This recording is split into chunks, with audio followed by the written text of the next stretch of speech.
Hola, buenos días. Buenos días a todos.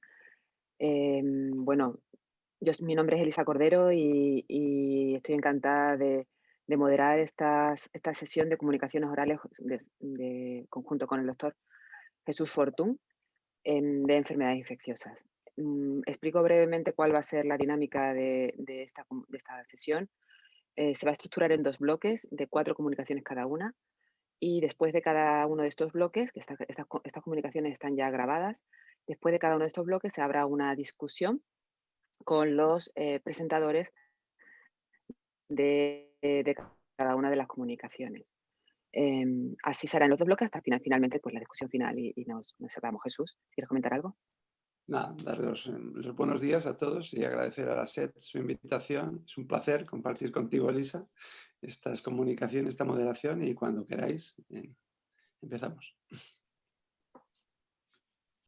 Buenos días, mi nombre es Patricia Suárez y me gustaría agradecer al comité organizador por seleccionar esta comunicación como charla oral. Citomegalovirus es un virus muy prevalente que tiene relevancia porque es capaz de quedar en estado de latencia en el individuo. En pacientes trasplantados, debido a la inmunosupresión, este virus puede reactivarse y las reactivaciones, así como las primoinfecciones, se asocian a una menor supervivencia del paciente, a un aumento de incidencia de rechazo agudo y a pérdida del injerto en trasplante renal. A pesar de las estrategias actuales para intentar prevenir la infección CMV, tales como dividir a los pacientes en grupos de riesgo y administrar profilaxis, aún así hay un alto porcentaje de pacientes que presentan infección CMV. Las TFH son un subtipo de linfocitos TCD4 que se encuentran mayoritariamente en órganos linfoides secundarios. Ahí interaccionan con células B, induciendo su diferenciación hacia células B de memoria o células plasmáticas secretoras de anticuerpos. Además, se caracterizan por la secreción de IL-21, citoquina que es capaz de potenciar la citotoxicidad CD8. En sangre periférica las vamos a encontrar como CTFH. Por tanto, la hipótesis de este trabajo es que las CTFH podrían proteger frente a infección CMV a través de dos mecanismos, bien favoreciendo la secreción de anticuerpos neutralizantes o potenciando la función citotóxica. Para probar esta hipótesis se reunió una cohorte de 227 pacientes trasplantados renales de los que se obtuvieron muestras en el pretrasplante y a distintos puntos posttrasplante. En estas, mediante citometría de flujo, se identificaron las células CTFH como células CD4 positivas, CXCR5 positivas, y a las CTFH activadas como además CCR7 low PD1 high. La detección de la carga viral se hizo mediante PCR y se definió infección CMV como la presencia de más de 1000 unidades internacionales de DNA vírico por mililitro de sangre. La enfermedad CMV se definió como la presencia de infección CMV acompañada de sintomatología. Posteriormente se determinaron los títulos de anticuerpos neutralizantes mediante ensayo de microneutralización y se evaluó la respuesta celular CD8 con una versión modificada del ensayo de cuantiferón CMV que se explicará más adelante. De los 227 pacientes trasplantados renales, se seleccionaron aquellos que no recibieron profilaxis en el posttrasplante. Dado que la intención de este trabajo es evaluar la respuesta inmune promovida por las células TTFH, la administración de profilaxis podría enmascarar el efecto de estas células. Se descartaron también todos aquellos pacientes que habían recibido timoglobulina como tratamiento de inducción, puesto que se demostró en trabajos anteriores que la administración de este fármaco depleciona las células TTFH. De entre estos, se seleccionaron aquellos que previo al trasplante eran seropositivos, puesto que las células CTFH se consideran células de memoria y por tanto solo los individuos que habían tenido contacto con el virus podrían tener CTFH específicas contra CMV. De estos, seleccionamos aquellos pacientes que habíamos podido recabar la muestra pretrasplante de 7 o 14 días post-trasplante. Para el análisis se dividió a los pacientes en dos grupos, aquellos que durante el primer año post-trasplante habían presentado infección CMV, que son los de las barras grises, y aquellos que no presentaban infección CMV, que son las barras blancas. Y se observó que tanto las frecuencias de células CTFH como la frecuencia de células CTFH activadas eran significativamente más altas tanto en el pretrasplante como a los 7 y a los 14 días post-trasplante en aquellos pacientes que no se infectaban por CMV.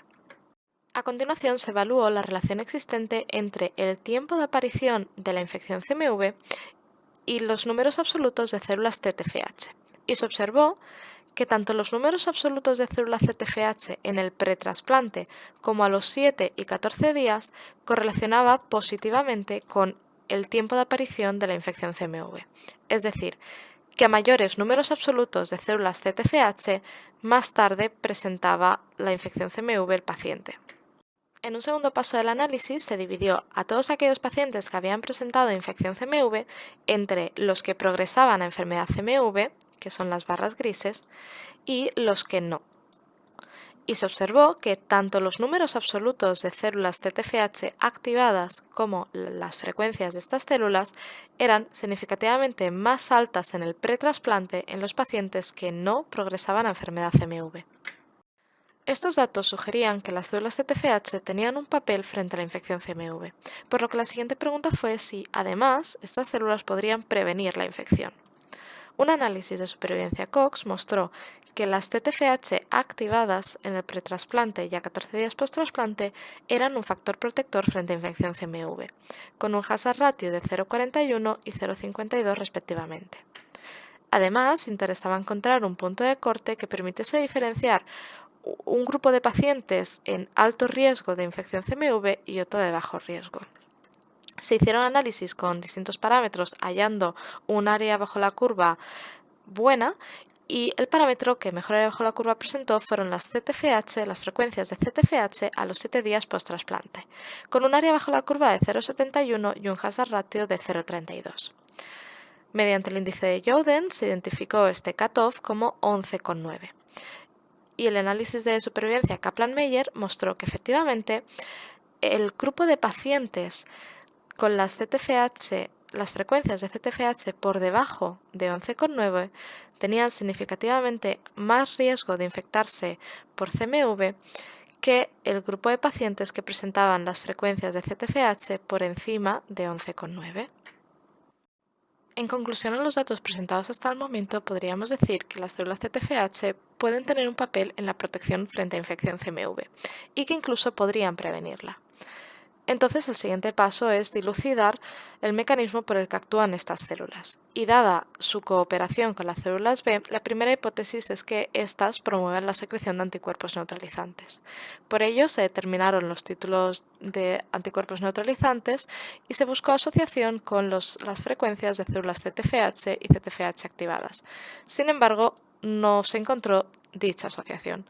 Y de hecho, en esta cohorte no se hallaron diferencias en los títulos de anticuerpos neutralizantes ni entre los pacientes que presentaban infección CMV frente a los que no, ni entre los pacientes que desarrollaban enfermedad CMV frente a los que no, por lo que parece que en esta cohorte los anticuerpos neutralizantes no protegían. Para comprobar si las TFH potenciaban la respuesta celular, se evaluó esta misma respuesta en 9 voluntarios seropositivos, a los que se les hizo un ensayo cuantiferón CMV modificado. El ensayo cuantiferón consiste en un tubo control negativo, un tubo control positivo con mitógeno y un tercer tubo con péptidos CMV. En este caso, se añadió un segundo control negativo y un segundo tubo con péptidos CMV, a los que se les añadió un extra de citoquina y L21. Por citometría de flujo se identificaron las células produciendo interferón gamma y se comprobó que la respuesta celular era más potente, es decir, había más secreción de interferón gamma en los tubos con extra de IL-21 en comparación a los tubos sin IL-21 de la misma persona. Por tanto, como conclusiones de este trabajo, podemos decir que las células ZTFH pretrasplante y a 7 y 14 días post-trasplante se asocian a una menor incidencia de infección y enfermedad CMV. A mayores números absolutos de células ZTFH en el pretrasplante y post-trasplante inmediato, más tardía es la infección CMV. Las ZTFH activadas pretrasplante y a 14 días post-trasplante son un factor protector ante la infección CMV y a los 7 días permitieron identificar pacientes en alto riesgo de infección CMV en esta cohorte. La promoción de esa protección no parece ser mediada por secreción de anticuerpos neutralizantes, sino por la promoción de la respuesta celular. Por último, agradecer a las entidades financiadoras, todos aquellos que han participado en el estudio y especialmente a pacientes, voluntarios y enfermeras que posibilitan la obtención de muestras. Buenos días a todos. Mi nombre es Mario Fernández Ruiz, del Hospital Universitario 12 de Octubre, y traemos a este congreso de la Sociedad Española de Trasplante una comunicación acerca del impacto de la edad del receptor en la incidencia de infección tras el trasplante renal. El riesgo aumenta a partir de los 60 años. Como es bien sabido, a lo largo de los últimos años hemos asistido a un incremento progresivo en la edad de acceso de los pacientes a la técnica del trasplante renal y las complicaciones infecciosas a día de hoy siguen constituyendo una de las principales causas de muerte con injerto funcionante, tanto en el grupo total de receptores de trasplante renal como específicamente en lo que podríamos llamar receptores añosos. No obstante, creemos que es necesario establecer con precisión el impacto que la edad del receptor puede tener sobre los diferentes tipos de infección y particularmente si este riesgo es continuo, si el incremento de riesgo se mantiene de forma continua o bien si aumenta de forma desproporcionada o más que proporcional a partir de un determinado umbral. E idealmente intentar establecer el umbral por encima del cual la edad desempeña un papel importante en la etiopatogenia de las complicaciones infecciosas post-trasplante. Por otra parte, hay que tener en cuenta que evidentemente el impacto de la edad ha sido analizado en otros trabajos, pero que en muchas ocasiones se trataban de estudios que adolecían de tamaños muestrales relativamente pequeños o bien que se habían centrado específicamente en un tipo de infección como puede ser la infección por citomegalovirus. Por ese motivo, traemos un trabajo basado en una corte prospectiva constituida por 291 receptores de trasplante renal sometidos a este procedimiento en nuestro centro, en el Hospital 12 de Octubre, entre noviembre de 2014 y abril del 2017. Hemos analizado 3 tipos de eventos diferentes: infección global, infección bacteriana excluyendo bacteriuria asintomática e infecciones de tracto urinario bajo no complicadas, e infección oportunista. La definición de infección oportunista que hemos empleado pues es, digamos, la genérica, incluyendo infecciones por virus del grupo herpes, nefropatía asociada a BK, tuberculosis, listeria, nocardia e infección fúngica invasora. La variable de interés, la variable explicativa de interés en nuestros modelos, evidentemente, es la edad del receptor en el momento del trasplante. La hemos analizado de distintas formas. Por una parte, como una variable continua dividida en intervalos de 10 años o bien estratificada.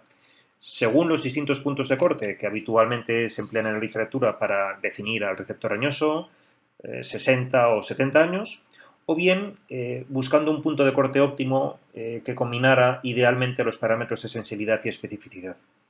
En cualquier caso, esta variable explicativa, la edad del receptor, la hemos introducido en análisis multivariantes mediante modelos de regresión de Cox, ajustado por variables clínicamente relevantes y estadísticamente significativas.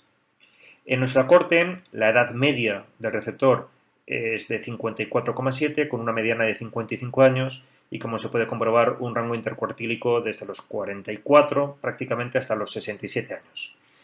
Esta es otra forma de verlo tal vez más clara, por debajo de 60 años aproximadamente el 60% de la corte, pero 2 grupos, cada uno de ellos integrado por el 20% de los pacientes, el primero entre 60 y 70 y el segundo con más de 70 años en el momento del trasplante. La mediana de seguimiento fue de 1000 días, es decir, estamos hablando de seguimientos de aproximadamente 3 años. Y esta es la incidencia acumulada de los distintos eventos que hemos analizado: infección global 60%, infección bacteriana 58% e infección oportunista 20,6%. Pues bien, cuando analizamos en primer lugar la incidencia acumulada de infección global por distintos grupos de edad, se puede comprobar cómo los pacientes de menos de 60 años presentan una menor incidencia y cómo en los otros 2 grupos, 60, 70 y más de 70, la incidencia es mayor, aunque sorprendentemente hay diferencias, luego veremos que no son significativas, en contra del grupo entre los 60 y los 70. O dicho con otras palabras, la incidencia en mayores de 70 años fue numéricamente inferior a la de los pacientes entre 60 y 70. De hecho, existen diferencias estadísticamente significativas, como por otra parte se puede deducir ya analizando la curva Kaplan-Meier, entre el grupo etario de menos de 60 y los comprendidos entre 60 y 70. Sin embargo, esas diferencias no fueron significativas en los 2 grupos etarios de mayor edad, es decir, cuando comparamos 60-70 versus 70 años. Estamos hablando en estas curvas de incidencia acumulada de infección global hasta los 720 días. Tenemos unas curvas muy similares en el caso de infección bacteriana. Se confirma igualmente cómo parece que los pacientes de más de 70 años, numéricamente hablando, tendrían un riesgo menor o una incidencia acumulada menor respecto a los pacientes entre 60 y 70.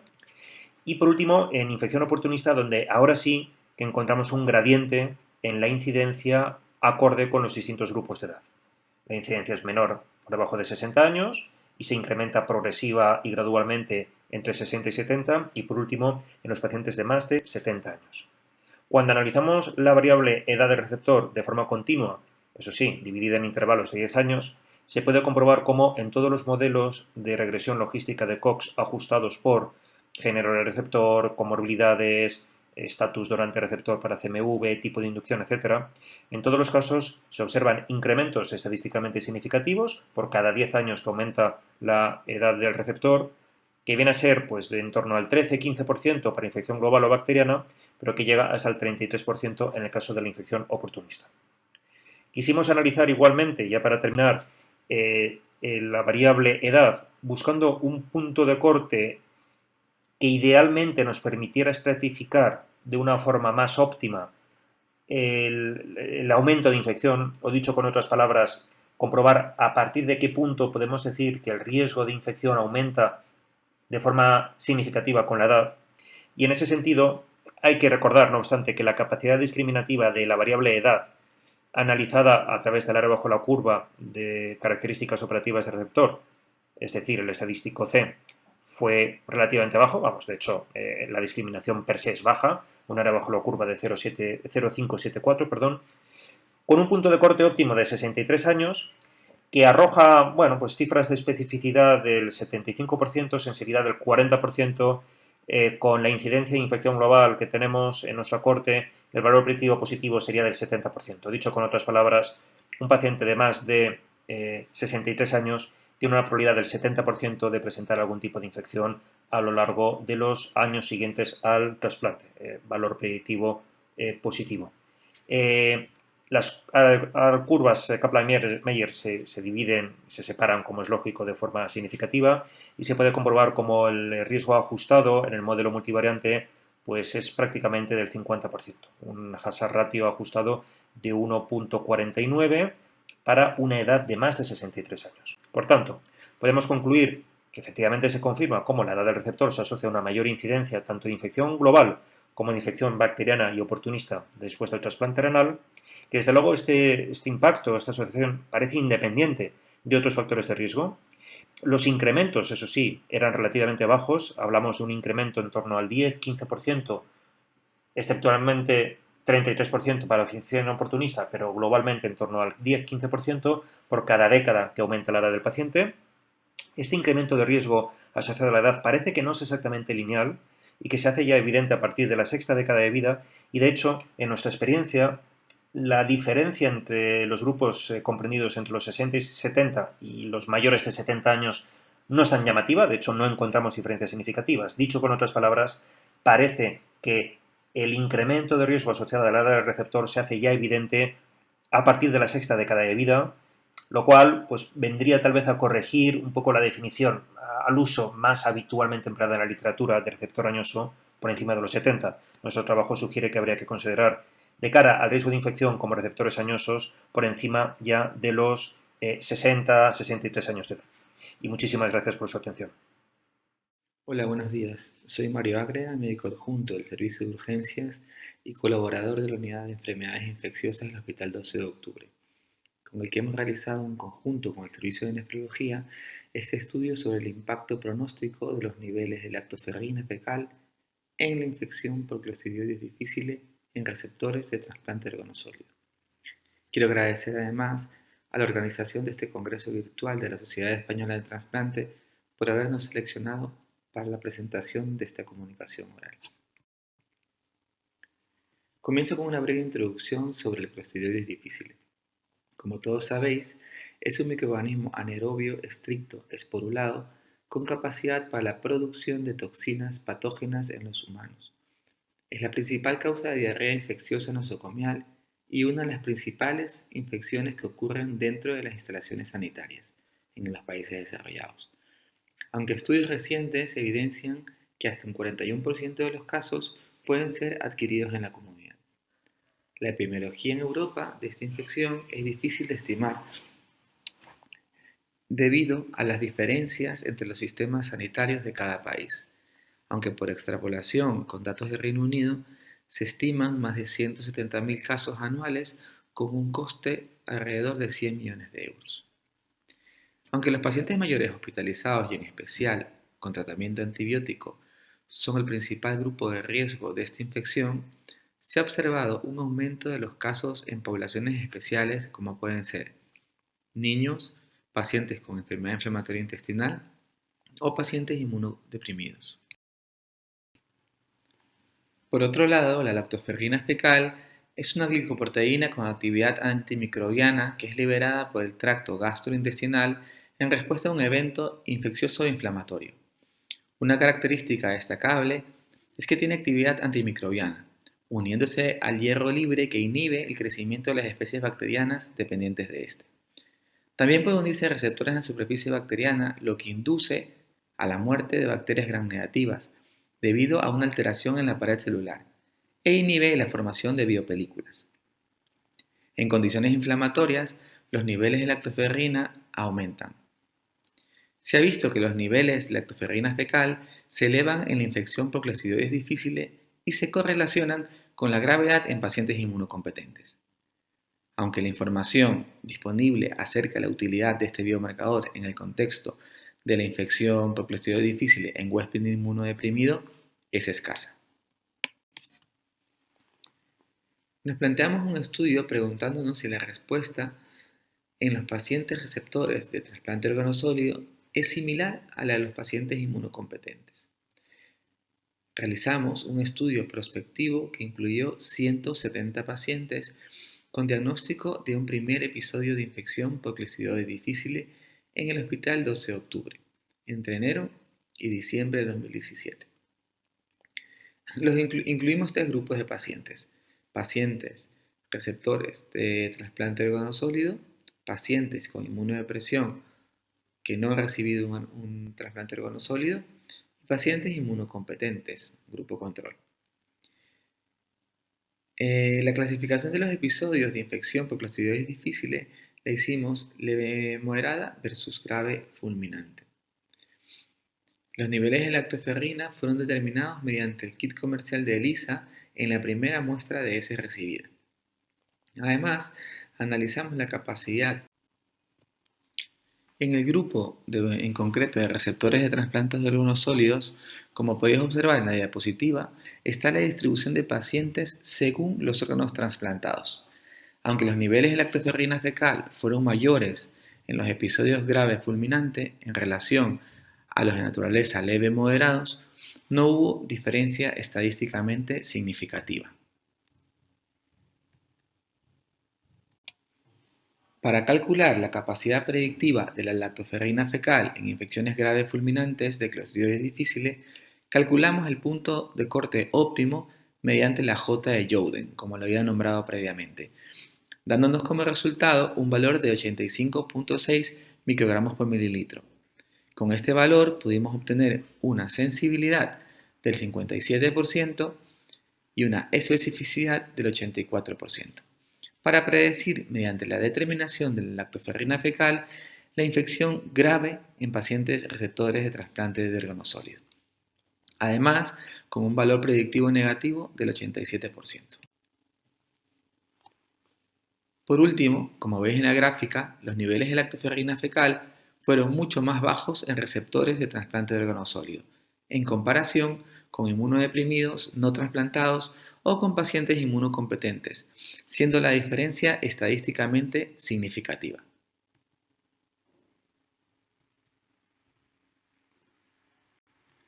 Para concluir, podemos decir que los niveles de lactoferrina fecal por encima del valor que hemos calculado mediante la J de Youden, mayor de 85.6 microgramos por mililitro al diagnóstico, se asocian a una mayor gravedad del episodio de infección por Clostridioides difficile en receptores de trasplante de órgano sólido. Los niveles de lactoferrina fecal fueron globalmente menores en receptores de trasplante de órgano sólido respecto a pacientes con otras formas de inmunodepresión o inmunocompetentes. Esto nos permite poner sobre la mesa un potencial papel protector del tratamiento inmunosupresor al reducir la inflamación de la mucosa digestiva inducida por el Clostridioides difficile.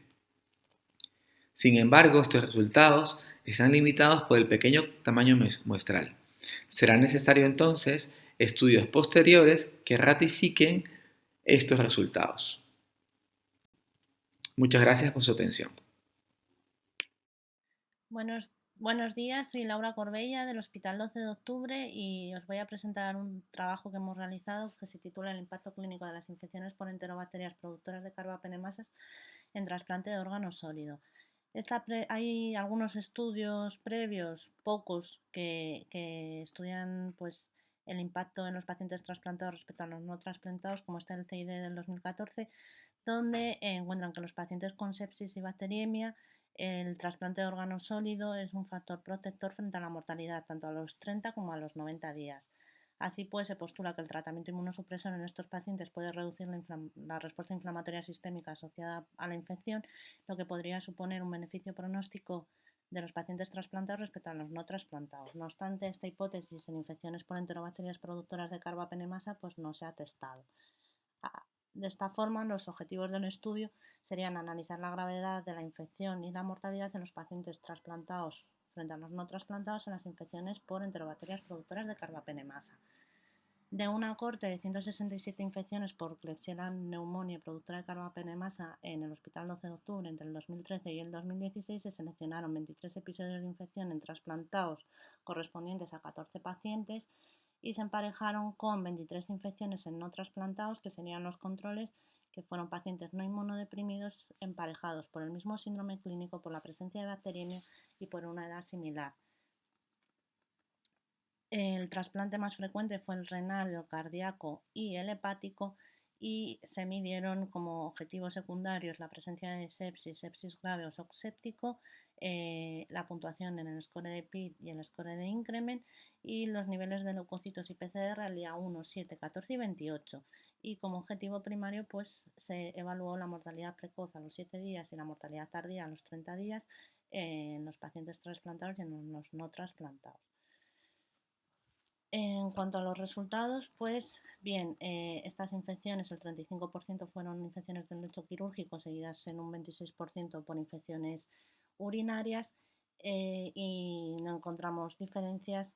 El 30,4% de los pacientes presentaron bacteriemia, 7 y 7 en cada grupo, y no hubo diferencias estadísticamente significativas ni en cuanto a la asociación del síndrome clínico con manipulación previa o en cuanto a la participación de otros microorganismos. El 100% de las infecciones fueron nosocomiales o asociadas a cuidados sanitarios, y sí que vimos cierta tendencia a que la infección fuera causa de ingreso de manera más frecuente en los pacientes no trasplantados que en los trasplantados, sin alcanzar la significación estadística.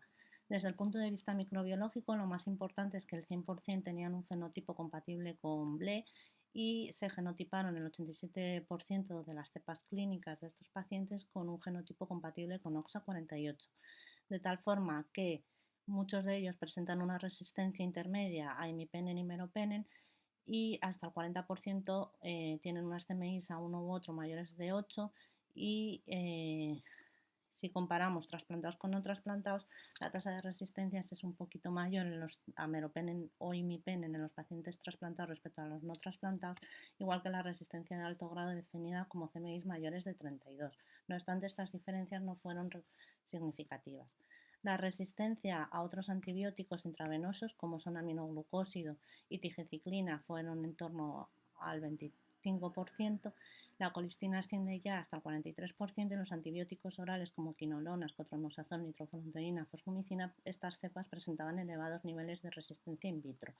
Ceftazidimab y Bactam solo se testó en 3 cepas, correspondientes todas ellas a pacientes trasplantados, siendo 2 sensibles y una resistente. Recuerdo que este estudio es entre 2013 y 2016 y todavía no se había empezado a utilizar de manera sistemática este antibiótico.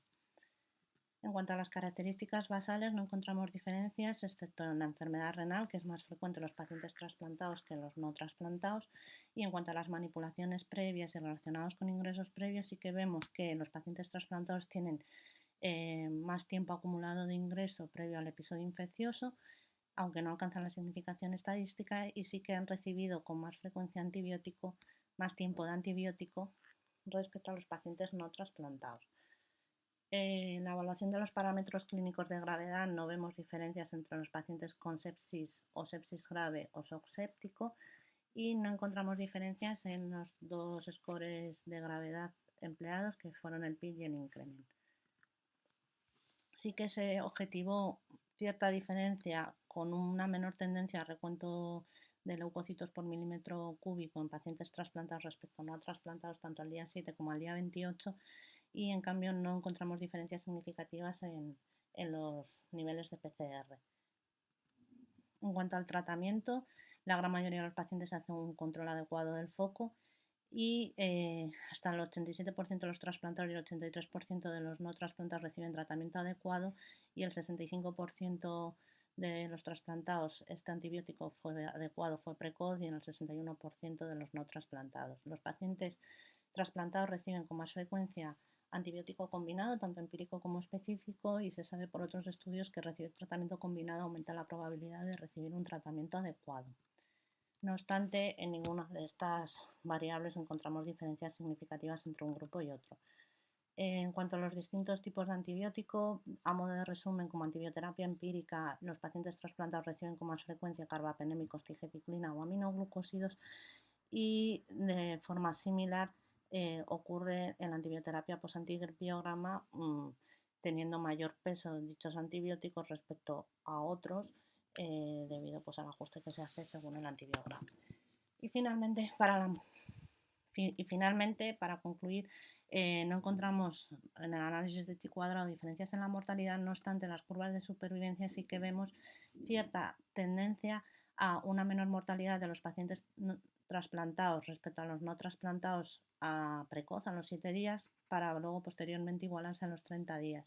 No obstante, dichas diferencias no fueron detectadas, o no pudimos detectarlas probablemente por el bajo tamaño muestral en la mortalidad atribuible. Así pues, y a modo de conclusión, existe cierta tendencia a una menor mortalidad en los pacientes con trasplante ajustado por edad, síndrome clínico y bacteriemia, aunque posteriormente la mortalidad se iguala. Es probable que los pacientes trasplantados estén mejor tratados que los no trasplantados, y de ahí podamos obtener estas diferencias. Y en el momento del diagnóstico no encontramos ningún parámetro distinto entre unos y otros en cuanto a gravedad. Así pues, la hipótesis de si existe un efecto protector de inmunosupresión en este tipo de infecciones en los pacientes trasplantados y poder justificar estudios posteriores más amplios. Muchas gracias por la atención y cuídense. Buenos días de nuevo. Muy felicitaciones a los ponentes por las excelentes presentaciones. Tenemos unos 13 minutitos para discutir este primer bloque con tanto la doctora Elisa Cordero como yo. Vamos a moderar esta discusión. Empezamos por la primera de ellas, con la doctora Patricia Suárez. Yo tengo me ha gustado mucho la presentación y muy interesante de la monitorización de la enfermedad, aunque has puesto la relación entre este tipo de células y la relación con la determinación convencional o los estándares ahora que tenemos con QuantiFERON o el ISPOT. ¿Cuál sería la implicación a la diferencia? Yo he visto que la diferenciación está en las células T, las CTFH, fundamentalmente miden CD4, pero, por ejemplo, QuantiFERON mide CD8 y el ISPOT incluso CD4 y CD8. ¿Hay algún matiz, alguna recomendación en este sentido? Bueno, serían dos técnicas totalmente distintas, porque mientras que con el QuantiFERON y con el ELISpot lo que estamos evaluando es la respuesta específica anti-CMV de efectivamente CD8 y el conjunto de los CD4, con las TFH, para empezar, sería una determinación que podríamos hacer en sangre con una analítica convencional, y nos daría un valor del estado del sistema inmune del paciente, de la capacidad de respuesta que tiene.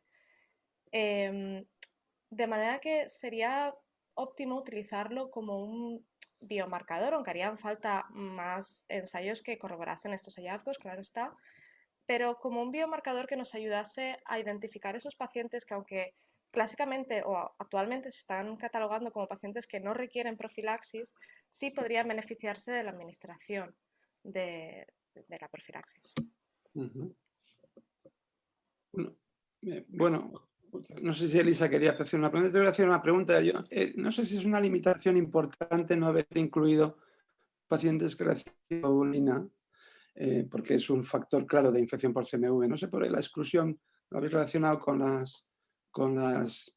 bueno, la limitación de la inmunoglobulina. ¿Por qué no incluisteis los pacientes que recibieron? Porque en estudios previos a este vimos que la timoglobulina depresiona importantemente a las TFH y de hecho los valores de TFH no se recuperan hasta los 6 meses post-trasplante aproximadamente. De manera que como la mayoría de las infecciones CMV se daban en los primeros 60 días, las TFH no nos van a servir para evaluar el riesgo de infección en un paciente que haya recibido timoglobulina porque están totalmente deplecionadas. Vale, perfecto. Elisa. Sí, bueno, no sé si tenemos tiempo brevemente. ¿Habéis calculado el valor predictivo negativo de desarrollo de infección o enfermedad? Si un paciente presenta estas, o sea, si no presenta el nivel que habéis planteado de células CTFH. Me refiero, clínicamente podéis decir, bueno, pues si este paciente tiene este nivel, cambio la estrategia de seguimiento o de prevención porque el riesgo va a ser muy bajo de desarrollo de infección o enfermedad por citomegalovirus. No, la verdad es que, bueno, nosotros lo que hicimos fue, dentro de los pacientes que teníamos, ya sabíamos quiénes habían desarrollado y quiénes no. Lo que vimos es, si hubiéramos utilizado las TFH, la capacidad predictiva que teníamos de ellos.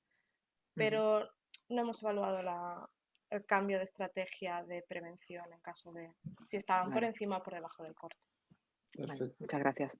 Muchas gracias. Si queréis pasamos ya a la segunda, ¿no? A la segunda presentación. No sé si disponemos, está presente Mario Fernández, si hemos conectado con él. Mario, ¿estás? Represéntate.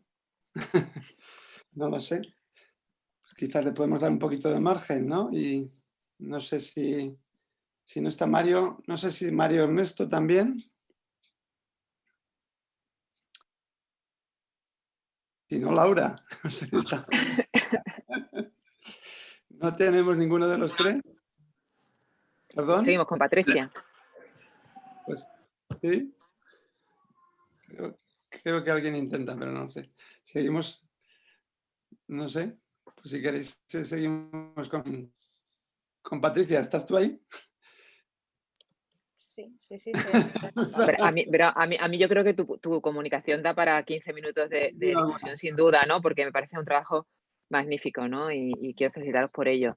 Entonces, tú que has estudiado mucho, que has trabajado en esto, ¿tú qué crees que aporta un poco en la línea de lo que comentaba Jesús, ¿no? ¿Crees que merece la pena utilizar este marcador ¿es mejor que el clásico que utilizamos, ¿no? De inmunidad celular específica con las técnicas comercializadas o crees que a nivel de laboratorio es más o menos complejo? ¿Técnica? A nivel de laboratorio no es nada complejo. Se puede utilizar, se puede implementar fácilmente. En cuanto a si es mejor o peor que el ELISpot o que el QuantiFERON, yo no diría mejor o peor, yo diría complementario. Pero por supuesto, este es el primer estudio que las evalúa que evalúa estas células como un biomarcador y sería necesario estudios más grandes en otros hospitales multicéntricos que nos permitiesen comprobar, también establecer puntos de corte más genéricos. Pero yo creo que sería muy útil implementarlo. Vosotros habéis utilizado, perdona, la determinación en el 0, 7 y 14, ¿no? La pregunta sería, ¿creéis que tiene algún significado a nivel de evolución o durante la evolución en tiempos posteriores con la respuesta? Si es aplicable ahí o solamente es predictor de riesgo en unas fases iniciales. Bueno, nos centramos sobre todo en las fases iniciales porque era cuando el paciente estaba más expuesto y sobre todo porque las infecciones eran tempranas. La primera infección que nosotros tuvimos era a los 15 días, otras tantas eran los 20 y tantos, entonces era importante algo temprano, era necesario algo temprano. meses, pues ya baja el número de pacientes. Perfecto. Pero quizá el mes, ¿no? El mes todavía, que es un momento que se desarrollan muchas de las infecciones a partir de entonces. Claro. Sí, Y que verá, sobre todo porque puede haber muchos cambios, ¿no? Que yo creo que sería una información complementaria, obviamente, a la que tenéis, ¿no? Pero hay cambios, ¿no? De pacientes que desarrollan rechazo, que desarrollan otras claro. situaciones, que pueden hacer que los valores iniciales basales no se correspondan, ¿no? No sé si a nivel evolutivo. Sí, pues sería algo incluir en siguientes estudios, mirar a ver un tiempo más tardío, al mes y medio. Perdonad, creo que se ha incorporado Mario, no, pero no Mario Fernández, Mario No, Ernesto. Mario Ágreda. Mario Ágreda, por eso. Hola, Hola, Hola, pues, muy buenas, ¿qué tal? ¿qué tal? Buenas. pues Muy tenemos buenas. contigo, si quieres, alguna preguntita que queríamos hacerte. Yo específicamente quería preguntarte, con estos marcadores inflamatorios, nosotros en nuestro centro hemos utilizado más calpopectina, ¿no? No sé Sí. si en este sentido hay algún estudio comparativo o de mayor sensibilidad entre técnicas diferentes. ¿Vosotros habéis hecho solamente lactoferrina? Hicimos lactoferrina y calprotectina inicialmente, pero con la calprotectina no nos dio ningún resultado alentador de inicio. Es cierto que la cohorte que tenemos es una cohorte muy, muy pequeña, ¿no? Y eso pues dificulta un poco interpretar los resultados del trabajo. Una preguntita en ese sentido, porque estas técnicas basadas en la inflamación, y lógicamente cuanto menos inflamado el paciente, inmunodeprimido, pues lógicamente va a ser menor. Quizás más que para el diagnóstico, de hecho el valor predictivo positivo que tenéis es bajo, sería, una vez diagnosticado por estas técnicas, la monitorización de respuesta, ¿no? Yo creo que eso sí que tiene más sentido. Efectivamente, o sea, lo que queríamos ver nosotros es un poco la correlación, ¿no? Entre el nivel de inflamación y el nivel de gravedad del paciente, y los resultados son los que están ahí expuestos. Es cierto que necesitamos, como había dicho en la presentación, más trabajos a futuro plazo para poder ir monitorizando esos valores y ver de este biomarcador inflamatorio en pacientes con estas características. Yo tengo una duda. Comentas que se asocia, que parece que estos pacientes, o sea, que los pacientes, los niveles de lactoferrina se asocian con la gravedad de la enfermedad y que los trasplantados tienen unos niveles más bajos. Pero quería hacerte una pregunta. La gravedad, no sé, a lo mejor lo has dicho en la presentación, pero yo no me he dado cuenta. ¿La gravedad de los pacientes trasplantados de infección por clostridioides es menor que la de la población general? Los niveles No los niveles, las características clínicas de las enfermedades, de la enfermedad por clostridioides difficile en la población trasplantada es menor que en los pacientes, en el grupo control que habéis elegido, o No, en el paciente en general, porque entonces que si no lo entiendo mucho. O sea, si no entiendo la conclusión que sacáis, ¿no? De que estos pacientes pueden tener un cuadro más grave porque tienen menos grave porque tienen una lactoferrina más baja, ¿no? Si realmente luego clínicamente no encontráis esa diferencia, ¿no? a ver, clínicamente sí que los pacientes tienen la gravedad de los pacientes trasplantados. Lo que elegíamos eran pacientes que que la gravedad del cuadro sea por la infección por Clostridium, más no que sea tratando de evitar el sesgo de paciente. O sea, que yo coja un paciente muy grave, ¿vale? Y además que esté coinfectado por una infección por Clostridioides, sí.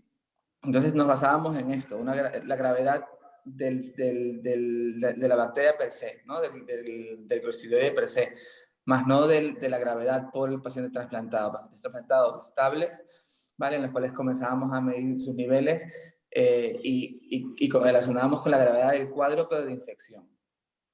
Ya, pero sí, a eso me refiero.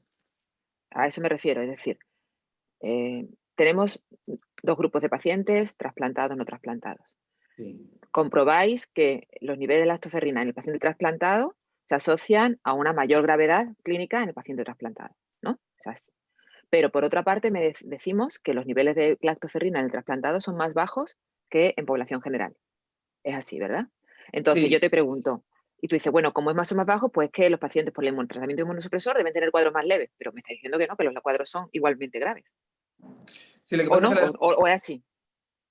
O sea, realmente es así, porque además el corte que hicimos de los valores de lactofragina que utilizamos en estos pacientes fue unos valores adaptados a su situación, ¿no? O sea, hicimos una J de Youden y sobre ese valor adaptamos el valor que utilizábamos con los pacientes inmunodeprimidos.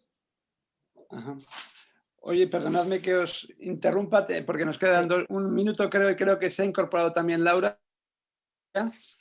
Hola, buenos días. Tengo problemas técnicos.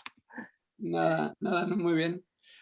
Bueno, no sé, Elisa, si yo tenía alguna preguntita para vosotros, por el tema de las carbapenemasas en cualquier población, lógicamente es importante. Vosotros lo vendéis en relación con el tema anterior, con la pregunta que estamos hablando de que la inflamación, pues en el paciente inmunodeprimido, como es menos inflamada, pues el test varía. Y vosotros habéis hecho la hipótesis de que el paciente trasplantado, como tiene menos posibilidad de inflamación, la infección de este tipo por carbapenemasas va a tener menos repercusión. Yo he querido entender así la justificación, pero yo creo que se le puede dar la vuelta, ¿no? Esto puede ser todo lo contrario, ¿no? También. Eso es una pregunta. Luego una cosa, yo creo que, bueno, que habéis dicho que no hay diferencia entre la población trasplantada y no, pero es verdad que yo creo que puede haber un sesgo de que el paciente trasplantado primero ya se conoce su colonización, está bastante más seguido, la monitorización y al final eso va a influir en el manejo, ¿no?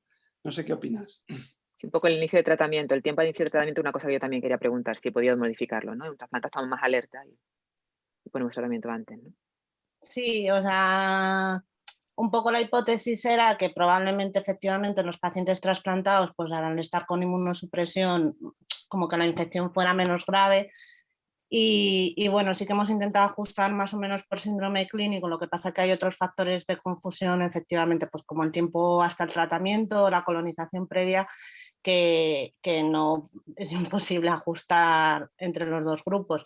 Entonces, sí que por una parte, pues parece que los primeros, ¿no? al inicio de la infección, como que pudieran estar un poquito menos inflamados, pero luego las curvas de supervivencia pues sí que se nos igualaban al final a los 30 días.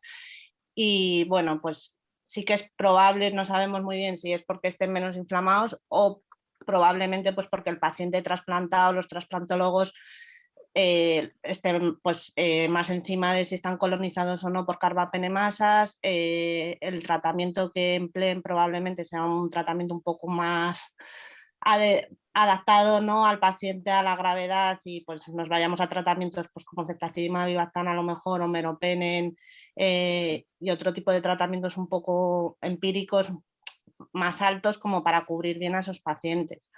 Entonces, probablemente sea un problema de manejo de los pacientes que es diferente entre unos médicos y otros, entre unas plantas y otros.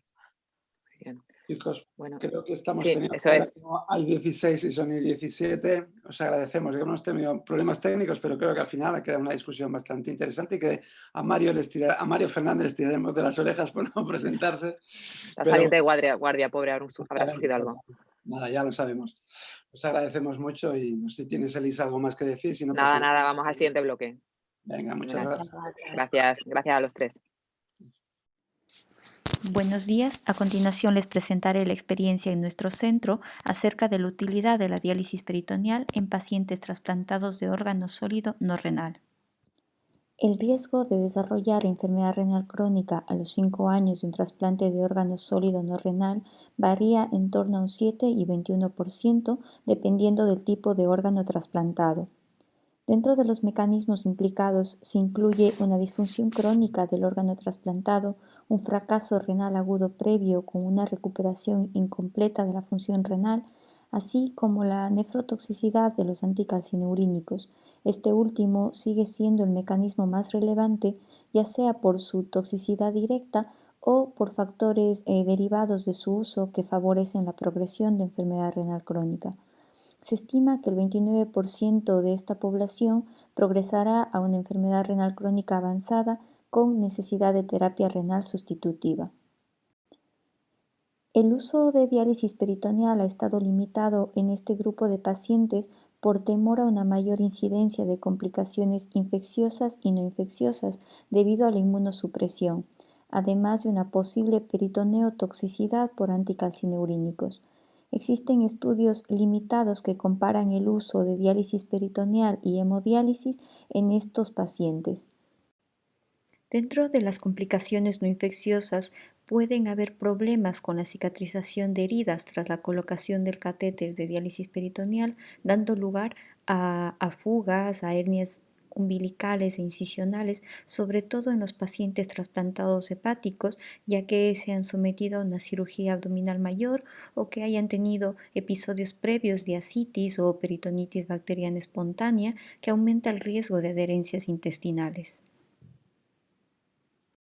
En cuanto a la peritoneotoxicidad por anticalcineurínicos, la toxicidad sobre la membrana peritoneal implicaría alteraciones en su morfología con cambios profibróticos, sin una repercusión significativa en el transporte peritoneal. Esto ha sido demostrado únicamente en modelos animales. A continuación describimos la experiencia en nuestro centro de este grupo de pacientes en diálisis peritoneal. Se trata de un estudio observacional que incluye a todos los pacientes portadores de un trasplante de órgano sólido no renal que iniciaron diálisis peritoneal desde 2012 a 2019. El grupo de estudio consta de 10 pacientes, 2 trasplantados hepáticos, un trasplantado bipulmonar y 7 trasplantados cardíacos. Los pacientes fueron derivados por el equipo médico de trasplante de cada especialidad a nuestra unidad, en donde se informaron de las diferentes técnicas de terapia renal sustitutiva, decantándose por diálisis peritoneal. No se les realizó una prueba de imagen abdominal de rutina previo al inicio de la técnica, salvo los pacientes trasplantados hepáticos que disponían de estos estudios previamente como parte de su control habitual. En esta tabla se recogen las características de los pacientes incluidos en el estudio. Como podemos observar, la mayoría eran varones, un 90%, con una edad media de 64 años. El 20% presentaba un bajo peso según su índice de masa corporal. El 30% de la población presentaba hipoalbuminemia basal y el tiempo medio transcurrido entre el trasplante y el inicio de diálisis peritoneal fue de 7 años. La mayoría, un 90%, tenía un anticalcineurínico al inicio de la técnica y no se observaron diferencias significativas en la pauta de inmunosupresión entre los diferentes órganos trasplantados. En cuanto a la prueba de equilibrio peritoneal basal de estos pacientes, el 44% eran transportadores rápidos, el 33% medio rápidos y 11% medio lentos, sin presentar cambios significativos en el PET al año respecto a su basal. Creemos que la mayoría de estos pacientes son transportadores rápidos debido a un mayor estado inflamatorio, con aumento de la superficie peritoneal. Si bien no disponemos de la medición de citoquinas inflamatorias, en la tabla previa observamos una tendencia a presentar una PCR más elevada.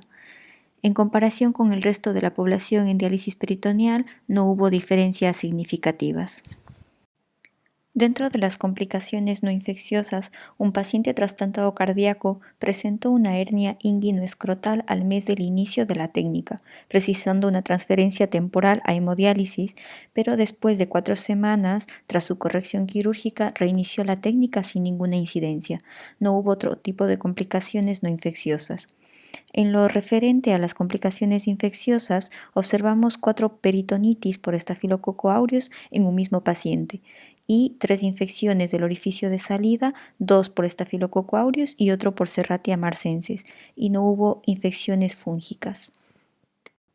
Actualmente, en nuestro centro, la tasa de peritonitis de la población en diálisis peritoneal corresponde a una ratio de 0.38 episodios paciente año, y el ratio en el grupo de trasplantados de órgano sólido fue de 0.1 episodios paciente año, lo que sugiere que no presenta una relación directa con la inmunosupresión. Durante el seguimiento, 4 pacientes salieron del programa, 2 recibieron un trasplante renal y 2 fallecieron. Las causas de muerte fueron por complicaciones no relacionadas con la técnica. En la actualidad, la diálisis peritoneal se considera una técnica equiparable a la hemodiálisis en términos de supervivencia, pudiendo tener incluso ventajas sobre esta por la mejor preservación de la función renal residual y un menor estrés hemodinámico. Esto podría hacer que incluso estuviese especialmente indicada en este grupo de pacientes en los que la preservación de esta función renal residual puede ser complicada en la práctica clínica habitual.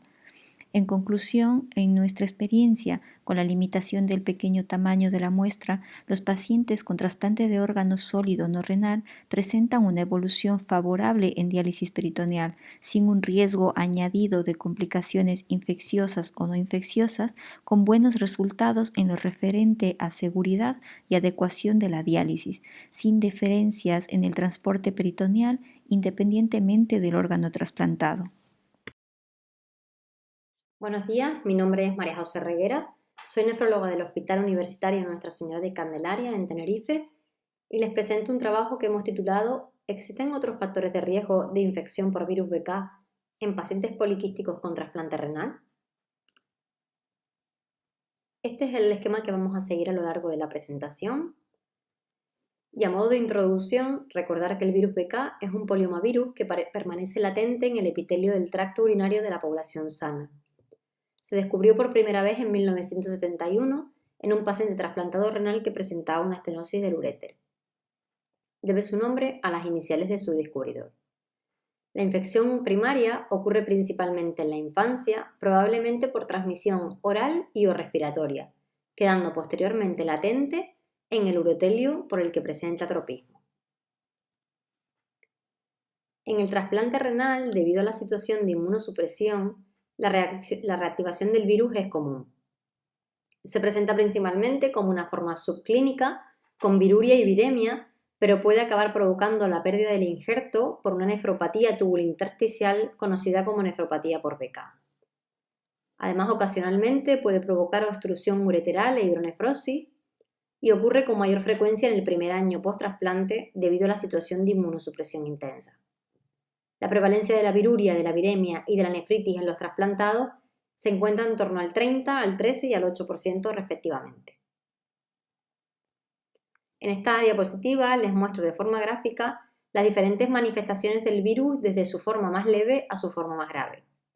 La viruria es la manifestación más precoz, asintomática y se detecta generalmente a través de un cribado durante los primeros meses post-trasplante. Seguidamente, la viremia, que aparece generalmente a las pocas semanas de la aparición de la viruria, sobre todo en aquellos pacientes que presentan de forma persistente y alta carga viral. Suele ser una manifestación asintomática y aparece con mayor incidencia en los primeros 6 meses del trasplante, con una incidencia en torno a un 10 o un 30%, y a partir del 6º mes esta incidencia disminuye en torno a un 5 o un 10%. Por último, la nefropatía por BK es la manifestación más grave, como hemos comentado. Entre sus indicadores podrían ser la viruria, la viremia y el deterioro de la función renal. Se presenta con mayor incidencia en los primeros 2 o 6 meses del trasplante, aunque pueda aparecer pasados los 10 años del trasplante. La incidencia suele ser más baja respecto al resto de manifestaciones, en torno a un 1 o un 9%, y suele aparecer también en pacientes con varios órganos trasplantados y sometidos a una inmunosupresión muy intensa. Respecto a los factores de riesgo de infección por BK, se clasifican en función de si están relacionados con el donante, con el receptor o con el trasplante. Los factores de riesgo relacionados con el donante serían la isquemia fría prolongada, la función renal retrasada, la seropositividad respecto al receptor, la incompatibilidad HLA, de tal forma que más de 4 incompatibilidades aumenta el riesgo de infección por BK, y el mismatch entre el genotipo del virus BK del donante y del receptor. En cuanto a los factores de riesgo relacionados con el receptor, el sexo varón es uno de ellos, la edad por encima de los 50 años, ser diabético, el retrasplante, la viremia por CMV o el alto riesgo de desarrollar CMV y los polimorfismos del BK. En cuanto a los factores de riesgo relacionados con el trasplante, sobre todo se relacionan con la inmunosupresión, tanto la acumulada como el tipo de inmunosupresión.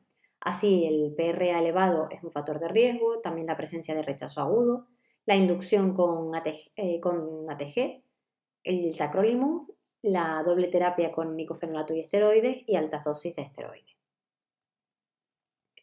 Nuestro objetivo fue analizar si la manipulación quirúrgica de la vía urinaria pretrasplante en pacientes poliquísticos puede ser un factor de riesgo que condicione la reactivación del virus BK en el trasplante renal. Para ello, hemos realizado un estudio descriptivo y observacional de los pacientes trasplantados renales en seguimiento en consulta durante el año 2019. Del total de 212 pacientes, hemos seleccionado aquellos que presentaban enfermedad poliquística renal y analizamos en ellos la presencia de infección por BK, considerándola como viruria, viremia o nefropatía por BK, y la manipulación quirúrgica de la vía urinaria, considerándola como una nefrectomía o una trasplantectomía. Consideramos viruria la presencia de más de 2.000 copias del virus en orina, viremia la positividad del virus determinada por PCR y nefropatía por BK diagnosticada por biopsia renal. En cuanto a los resultados, hemos analizado 30 pacientes con poliquistosis renal o hepatorrenal que corresponden al 14,15% del total de los pacientes trasplantados en seguimiento en consulta. 18 pacientes eran varones y 12 mujeres, con una media de edad de 59,6 años. El esquema inmunosupresor empleado en la gran mayoría de ellos, es decir, en 25 pacientes, era la triple terapia estándar, los esteroides, los anticalcinurínicos y el ácido micofenólico. 4 pacientes en biterapia con esteroides y emetor y un paciente en biterapia con anticalcinurínicos y ácido micofenólico. En cuanto a los resultados, cuando analizamos la infección por BK, observamos que el 50% de los pacientes presentó viruria en el primer año post-trasplante, de los cuales viremia solo el 16,6% de la muestra. No se diagnosticó histológicamente de nefropatía por BK a ningún paciente. Respecto a los resultados relacionados con la manipulación quirúrgica, la técnica quirúrgica más empleada en la gran mayoría de los pacientes fue la nefrectomía pretrasplante, y la trasplantectomía fue otro procedimiento quirúrgico realizado solamente en un paciente que presentó un sangrado masivo en el postoperatorio de la cirugía del trasplante. Cuando analizamos la viruria y la manipulación urinaria, observamos que en el 50% de los pacientes poliquísticos que presentaron viruria, el 53,3% presentaron manipulación urinaria de la vía urinaria pretrasplante, mientras que el 44,6% no la presentó. Cuando analizamos la viremia y la manipulación urinaria, observamos que del total de pacientes poliquísticos, el 17% presentaron viremia y de este 17%, el 80% presentó manipulación urinaria previa al trasplante. Con ello, concluimos que en pacientes poliquísticos con trasplante renal, la cirugía renal puede ser un factor de riesgo para presentar infección por BK en el trasplante renal. Esto nos permitirá llevar a cabo estrategias preventivas precoces en este perfil de pacientes con el objetivo de disminuir la incidencia de BK y las complicaciones añadidas a esta infección, aunque consideramos que se requieren estudios con una N mayor y con mayor potencia estadística. Muchas gracias. Buen día, soy Christopher Mazo, médico intensivista y coordinador de trasplantes del Hospital Universitario Valdebrón.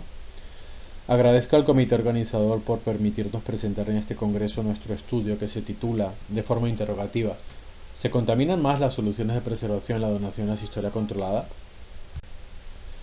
A manera de introducción podemos decir que, aunque existe controversia sobre la relevancia clínica del aislamiento de microorganismos en las soluciones de preservación, múltiples equipos de trasplante en el mundo realizan de forma sistemática cultivos de las soluciones de preservación de los órganos antes del implante. La contaminación de las soluciones de preservación puede producirse fundamentalmente por una infección ya establecida en el donante o por una contaminación del lecho quirúrgico, del órgano o de la solución de preservación durante el proceso de procuración de los órganos o incluso ocurrir en el desempaquetado del órgano previo al implante. Existe experiencia y evidencia sólida de que la donación asistolia controlada es una estrategia válida para aumentar el pool de órganos disponible para trasplante. Sin embargo, hay aspectos, como el que nos traen a este estudio, que aún no se han definido. La donación asistolia controlada, en comparación con la donación de muerte encefálica, es una técnica más compleja que puede requerir de más personas involucradas, la aplicación de técnicas adicionales como la perfusión regional normotérmica con canulación premortem o postmortem superrápida, alargar el tiempo quirúrgico y añade el factor de la isquemia caliente. Actualmente desconocemos si todo esto realmente aumenta el riesgo de la contaminación del campo quirúrgico, es decir, de los órganos, y su impacto en el receptor. El objetivo primario de este estudio fue analizar si la donación en asistolia controlada, tanto con canulación premortem como postmortem, supone un factor de riesgo de la contaminación de las soluciones de preservación comparada con la donación en muerte encefálica. Y como objetivo secundario, identificar factores de riesgo de la contaminación de las soluciones de preservación, describir la prevalencia de los microorganismos detectados y valorar el impacto en el receptor de la contaminación de la solución de preservación. La metodología del estudio consistió en un análisis retrospectivo de todos los trasplantes realizados durante año y medio entre enero de 2018 y junio de 2019 en el Hospital Universitario Valdebrón, tanto de órganos que habían sido generados por donantes propios como por donantes de otros centros, en donde se registró la presencia y tipo de microorganismos en las soluciones de preservación, la demografía del donante, tratamiento profiláctico, preventivo y curativo administrado en el donante y en el receptor, impacto clínico en el receptor, ponderado fundamentalmente por estancia en UCI, estancia hospitalaria y mortalidad. Y los microorganismos identificados se clasificaron fundamentalmente en dos grupos, de alto y bajo riesgo clínico. En el grupo de alto riesgo se incluyeron los bacilos gram negativos, Staphylococcus aureus, Streptococcus beta hemolítico, Streptococcus pneumonia, Enterococcus, bacilos gram positivos formadores de esporas, bacteroides y cándidas. Y en el grupo de alto riesgo, el de bajo riesgo, Staphylococcus coagulasa negativo, Corynebacterius y Streptococcus viridans. Como resultados tenemos en la gráfica de la izquierda que se analizaron los cultivos de las soluciones de preservación de 423 órganos, siendo 304, que son el 72%, generados de donantes de muertes encefálicas, y 119, el 28%, de donantes en asistolia controlada. En el gráfico a la derecha podemos ver que en el 13% de los órganos se aisló un microorganismo de bajo riesgo y en el 10% un microorganismo de alto riesgo.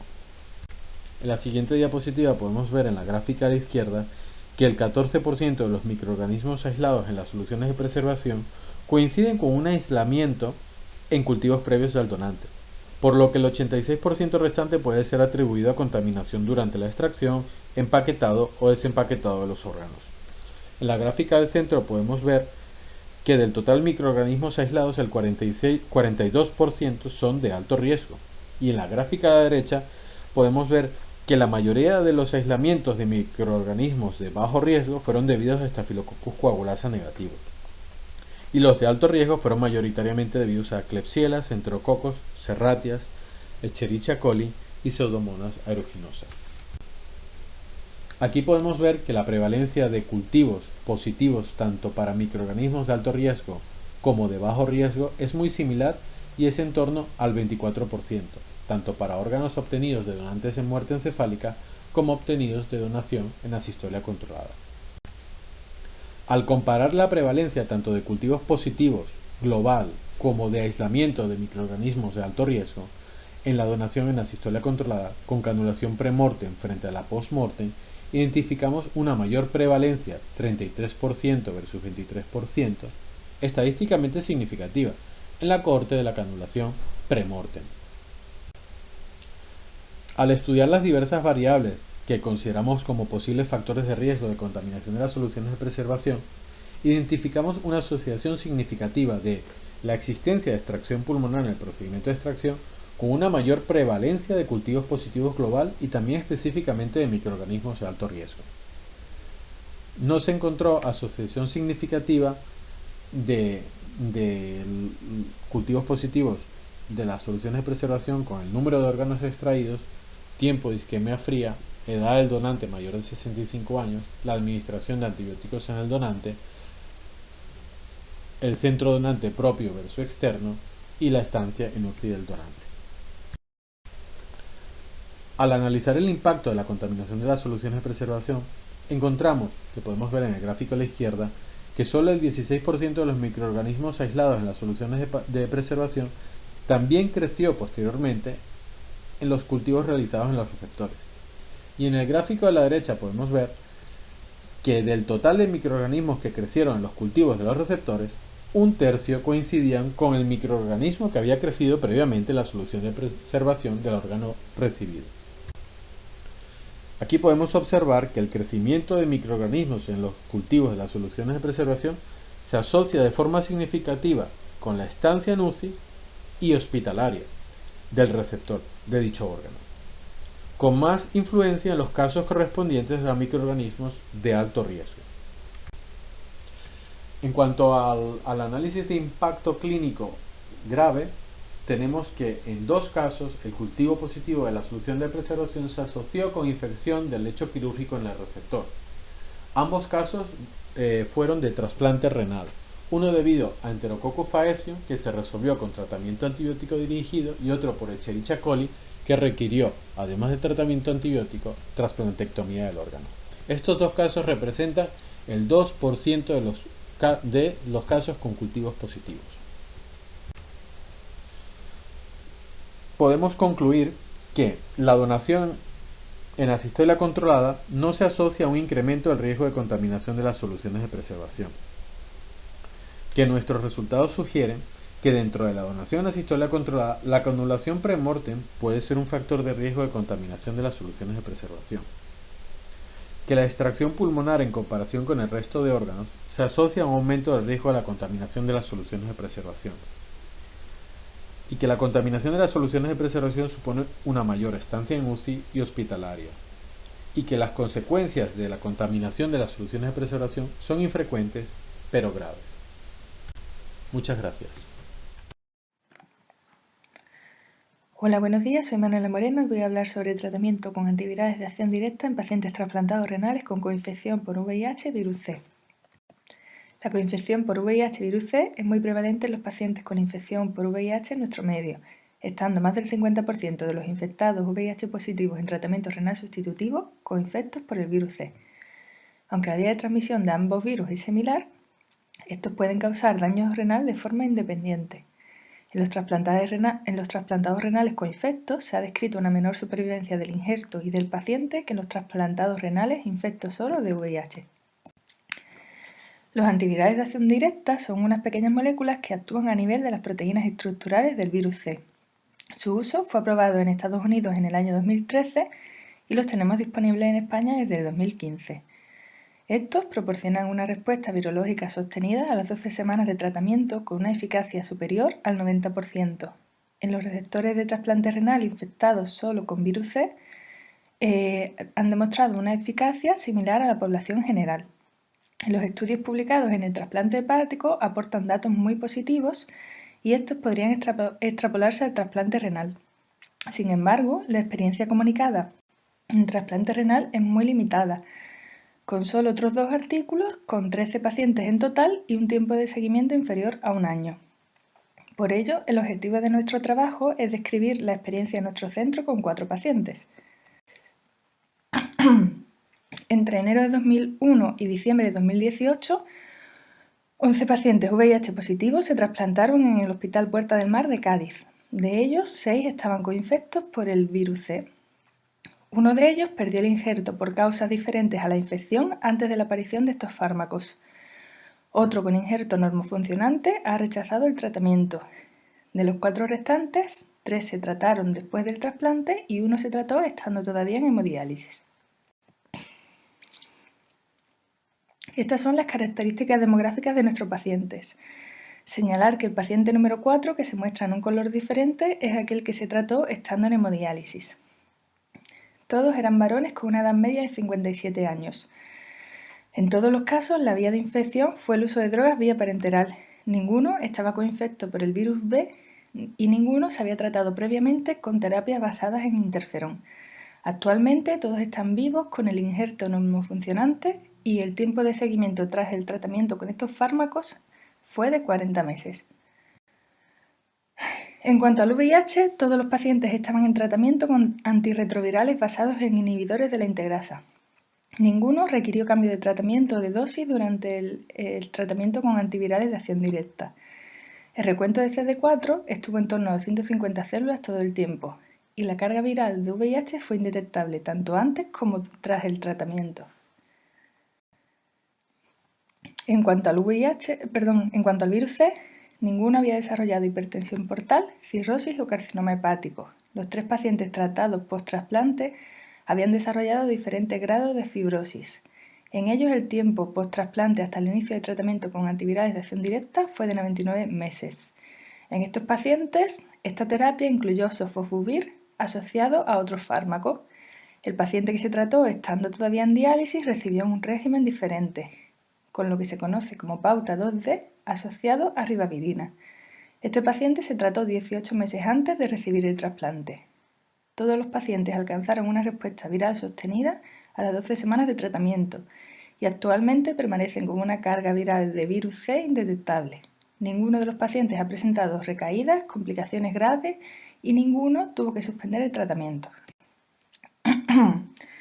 En cuanto a los datos analíticos, en los pacientes tratados post-trasplante, la función renal se mantuvo estable, sin cambios en la creatinina sérica ni en la proteinuria. En cuanto a la función hepática, observamos una mejoría significativa, con reducción de transaminasas y bilirrubina en todos los pacientes. Los niveles de hemoglobina antes y después del tratamiento se mantuvieron estables en los 3 receptores del trasplante. En el paciente tratado pretrasplante se observó un descenso de la hemoglobina que mejoró al finalizar el tratamiento con los antivirales de acción directa. Se han descrito una mayor incidencia de anemia relacionada con los regímenes basados en ribavirina, especialmente cuando se asocian a tratamiento inmunosupresor. Sin embargo, existen numerosas causas de anemia en un paciente con enfermedad renal crónica y no disponemos de los datos suficientes para establecer una relación causal. Por otro lado, 2 de los pacientes tratados después del trasplante necesitaron aumentar las dosis de tacrolimus para mantener los niveles mínimos dentro del rango terapéutico. Esto también ha sido descrito por otros autores y no parece estar relacionado con interacciones farmacológicas, sino que probablemente se pueda explicar por la mejoría de la función hepática que se observa en los pacientes tratados. Además, hemos revisado la literatura y, como hemos dicho antes, solo se han identificado otros 2 artículos con 13 pacientes en total. Sus características se muestran en esta tabla. Por un lado tenemos el artículo de Camargo, que presenta los datos de 7 pacientes tratados con éxito, de los cuales 4 recibieron un injerto de un donante fallecido que era virus C positivo. Sus datos respaldan el uso de órganos de donante virus C positivo para expandir el pool de órganos disponibles y así reducir el tiempo en lista de espera. Por otro lado, tenemos el artículo de Savinsky. En este se presentan los datos de 6 pacientes también tratados de forma muy positiva y además plantean cuál sería el momento óptimo para iniciar el tratamiento, si antes o después del trasplante. Esto en las series americanas es controvertido, pues los pacientes que se tratan antes de trasplantarse salen de lista de espera de donante virus C positivo y por tanto podrían tardar más tiempo en trasplantarse. En cuanto a nuestros pacientes, pues decir que el que se trató estando en diálisis no tuvo complicaciones en el post-trasplante inmediato ni tras 2 años de seguimiento. Nosotros pensamos que en nuestro medio el tratamiento pretrasplante podría mejorar la supervivencia del paciente en lista de espera y prevenir posibles complicaciones. En conclusión, decir que el tratamiento con antivirales de acción directa es seguro, eficaz y bien tolerado por nuestros pacientes. La erradicación del virus C puede ofrecer nuevas posibilidades a los pacientes con coinfección y trasplantados. En nuestra experiencia no tuvimos complicaciones graves ni empeoramiento en la función del injerto, pero sí mejoría de la función hepática y una respuesta viral sostenida tras 12 semanas de tratamiento en todos los casos. Además, no observamos interacciones de estos antivirales con el tratamiento antirretroviral para el VIH ni con los fármacos inmunosupresores. Si bien la necesidad de aumento de dosis de tacro ya ha sido descrito por otros autores y se relaciona más con la mejoría de la función hepática que con una interacción medicamentosa. Como hemos dicho, el momento de iniciar el tratamiento podría ser controvertido, pero los autores de este trabajo defienden que tratar al paciente estando en diálisis en la consulta de ERCA o, digamos, cuanto antes, podría mejorar la supervivencia del paciente en lista de espera y prevenir las complicaciones post-trasplante. Y eso es todo. Muchas gracias. Muchas gracias, muy bien. Muchas gracias por las presentaciones y pasamos ahora a un tiempo de preguntas. Tenemos 10 minutos. Me gustaría comenzar por preguntar a la doctora, un momentito, la doctora que presentó la ponencia sobre la diálisis peritoneal, Ana Cristina Andrade. He visto que la proporción de pacientes que han realizado diálisis peritoneal es muy superior de trasplantes torácicos, ¿no? Fundamentalmente cardíacos. Y hay muy poquitos trasplantes hepáticos. Entiendo que en vuestro centro tenéis más trasplantes hepáticos que trasplantes cardíacos. Este hecho lo habéis son pacientes que no se seleccionan por los motivos que has dicho, por sospecha de mayor riesgo de complicaciones en relación a la cirugía abdominal previa. No, son pacientes que, bueno, han generado o han llegado a una enfermedad renal crónica, digamos, terminal, con necesidad de terapia renal sustitutiva. Quizás la mayoría no se les dio o no se les expuso esta técnica en su momento porque es desde el 2012 hasta el 2019, es algo retrospectivo. Entonces no tenemos datos. Esos son los que llegaron a, digamos, a nuestra unidad para ser informados. A lo mejor tuvieron otro tipo de complicaciones pero esos son los que tenemos incluidos. Todos los que están incluidos desde el inicio no se les llegó por algún riesgo de complicación mayor, se les excluyó de la técnica. O sea, de los que iniciaron, todos concluyeron. Sí, pero me refiero que realmente plantearle esa técnica es probable que se haya planteado menos pacientes trasplantados hepáticos, ¿no? que a cardíacos. Sí, bueno, también depende del equipo de trasplante de cada unidad, de cada especialidad. Entonces, últimamente yo creo que se ha ido dando más relevancia y el equipo multidisciplinar, entonces ahora ha mejorado la comunicación, me imagino. Muy bien, muchas gracias. Entiendo que es la primera opción que da, no sé si ahora con la experiencia es la primera opción de diálisis la que dais en el trasplante, la diálisis peritoneal, o solamente para los trasplantes torácicos.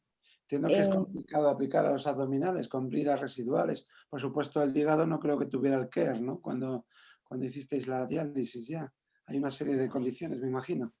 Sí, yo creo que, bueno, se les oferta todo tipo de técnicas de terapia renal, hemodiálisis, tanto domiciliaria como en el centro, la diálisis peritoneal, incluso tratamiento conservador, pero los pacientes haciendo hincapié que es una técnica continua, domiciliaria y que les da mayor autonomía y que, como había comentado, conociendo el perfil de estos pacientes, toleran mejor el estrés hemodinámico que conlleva una hemodiálisis convencional, ¿no?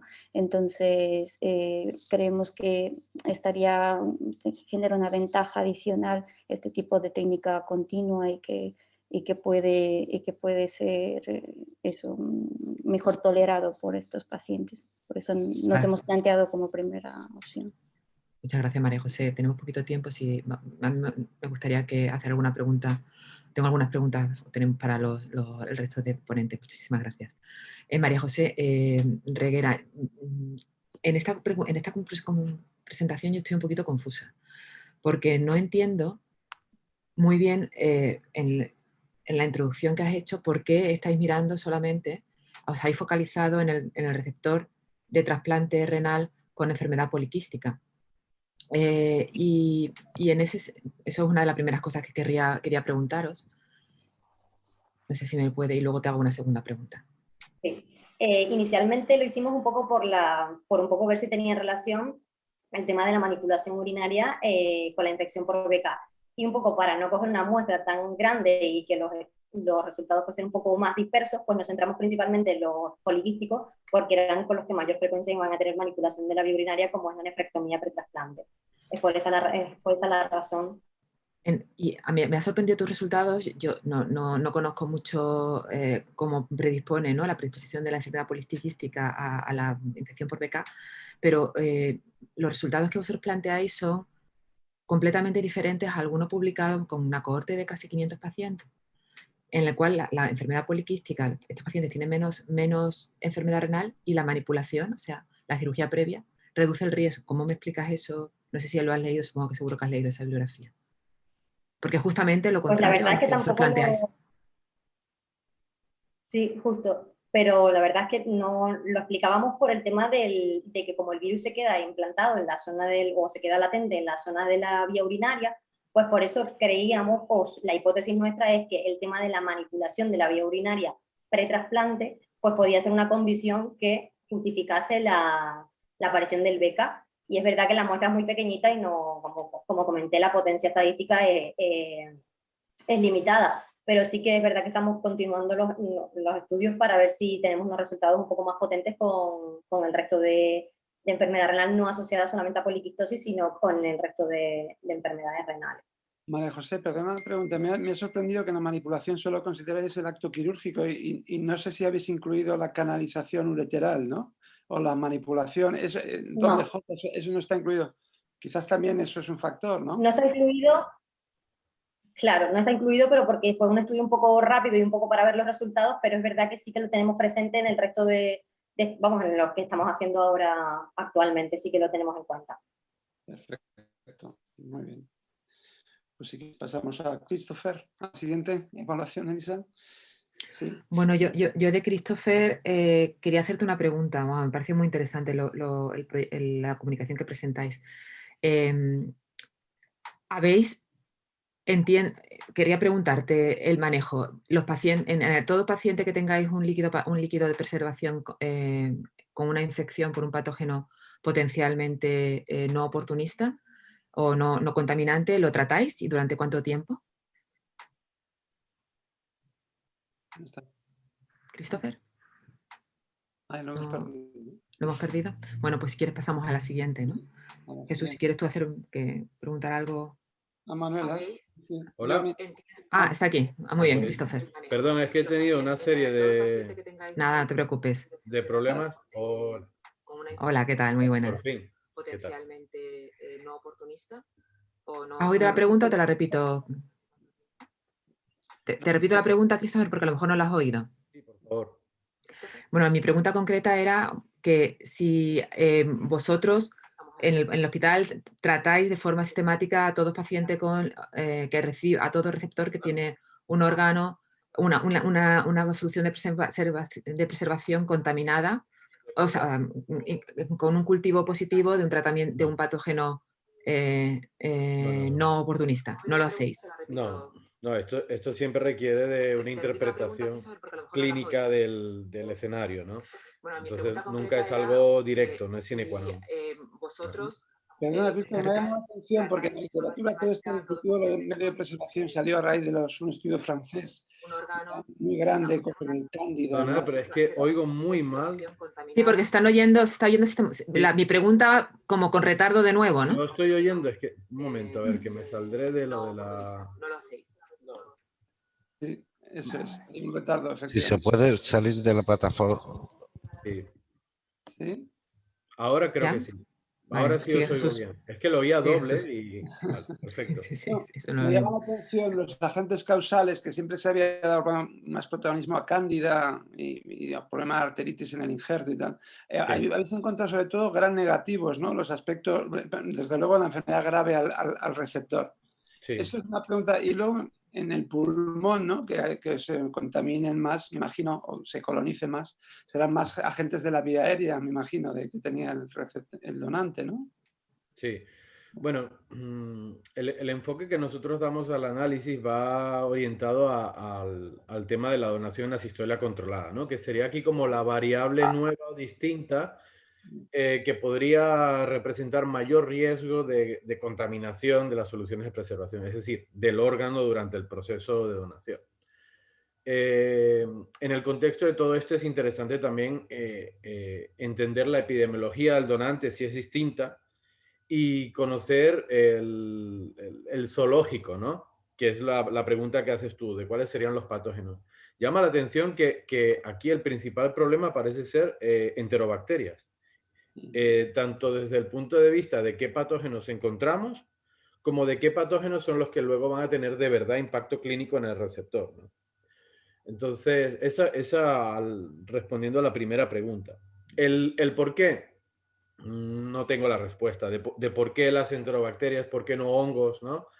Sí es cierto que, por ejemplo, en algún pulmón aparece alguna cándida, pero claro, en el contexto del pulmón esto tiene menos trascendencia clínica. En el estudio de Nuria sabe que hizo un estudio nacional, ¿no? Ella, al fin, las conclusiones sí que en los agentes de alto riesgo, ¿no? Los que no son contaminantes habituales, sí que hay una recomendación de intervención, ¿no? De tratamiento, ¿la seguís? Sí. Sí, bueno, de poner un tratamiento preventivo, ¿no? También, ¿qué sucede? ¿En qué momento encuentras tú el resultado positivo de la solución de preservación? Porque tú puedes, por ejemplo, trasplantar un paciente un lunes y terminar teniendo esta información del microbiólogo el miércoles, 48 horas después de que ha ocurrido el trasplante. Entonces, en esas 48 horas que ha sucedido, el receptor ya ha tenido alguna clínica de infección, ha tenido fiebre, elevación de algún marcador inflamatorio, que a lo mejor ya te ha hecho modificar tu pauta profiláctica estándar o no. Esto te puedes encontrar por un camino que puede tomar múltiples caminos, ¿no? Múltiples divisiones. En cuanto al pulmón, lo del pulmón nos pareció muy interesante y esto es algo que yo creo que requiere más estudio. Claramente el pulmón es el único órgano que está en contacto con el medio externo, ¿no? Y su riesgo de colonización, contaminación, mientras el donante está en la UCI y durante el acto quirúrgico en quirófano es muchísimo mayor. Lo curioso es que hemos encontrado conexión entre órganos abdominales, o sea, la contaminación de los líquidos de preservación de órganos abdominales con el pulmón. Hay mayor prevalencia de contaminación de líquidos abdominales cuando hay extracción pulmonar. Pareciera que como que el pulmón fuese un reservorio de patógenos que luego en el acto quirúrgico aumenta el riesgo de que los órganos abdominales se contaminen. Y esto es bastante interesante. Muchas gracias, Christopher. Pasamos a la última pregunta a Manuela Moreno en relación de un par de minutos, ¿no? de los casos, ¿no? La serie de casos que nos ha comunicado con infección virus C VIH. Y mi pregunta, quería hacerte la pregunta de si estos pacientes, ¿no? Que son muy poquitos casos y demás, ¿crees que la evolución post-trasplante es mejor? ¿Puede ser mejor si tratamos al virus C previo al trasplante que si lo hacemos posteriormente? ¿O tú crees que probablemente no tenga, dado que estos antivirales directos son tan activos y tan poco tóxicos, no haya relevancia entre tratarlo antes o después al paciente? Bueno, la opinión de nuestro grupo o de los pacientes que tenemos es que sí, que cuanto antes los tratemos mejor, porque así tendremos menos tiempo a que el virus dé lugar a daño hepático y por tanto la evolución del paciente, tanto en lista de espera como luego en el post-trasplante va a ser mejor. Nuestra experiencia, aunque es cortita, el único paciente que se trató en el pretrasplante tuvo muy buenos resultados el tiempo que estuvo en lista de espera, con pocas complicaciones como después. Entonces, en nuestra opinión, cuanto antes se trate, pues mejor. Muy bien, muchas gracias. Perdona, Manuela, no sé si tenéis experiencia en vuestro centro, creo que sí, ¿no? Con la utilización de donantes virus C positivos. La actitud en este sentido con asociar receptores a donantes positivos, ¿tenéis? O si tenéis alguna experiencia preliminar en tratar donantes con virus C. Bueno, la verdad, Jesús, es que ahí me pillas un poco fuera de juego porque yo vengo de un centro que no es trasplantador y no sé si los compañeros en Cádiz tienen experiencia. En el tiempo que yo estuve con ellos, que fue cortito, no, pero creo que me están por aquí comentando. El beneficio es tan franco y sobre todo en trasplante renal, ¿no? Que hay muchos grupos y están considerando, ¿no? Sí, me escriben por aquí los compañeros de Cádiz que sí, que tienen experiencia con 2 pacientes recientemente. Muy bien. Muy bien. Muy bien, pues muchas gracias. Vale, gracias a ti, Manuela. Gracias. Bueno, pues si queréis, bueno, creo que hemos llegado a tiempo, estamos un poquito incluso fuera, pero vamos, os agradecemos muchísimo. Las exposiciones han sido muy interesantes, creo que para la audiencia también lo habrán sido, espero. Gracias, Elisa, y gracias a los coordinadores de este simposio, de este congreso. Y por mi parte, no, nada más. Si quieres, Elisa, decir algo. Nada, ha sido un placer, como siempre, Jesús. Y gracias a todos vosotros, seguimos con el congreso. Seguimos con el congreso. Muchas Muy gracias. bien. Hasta luego, adiós.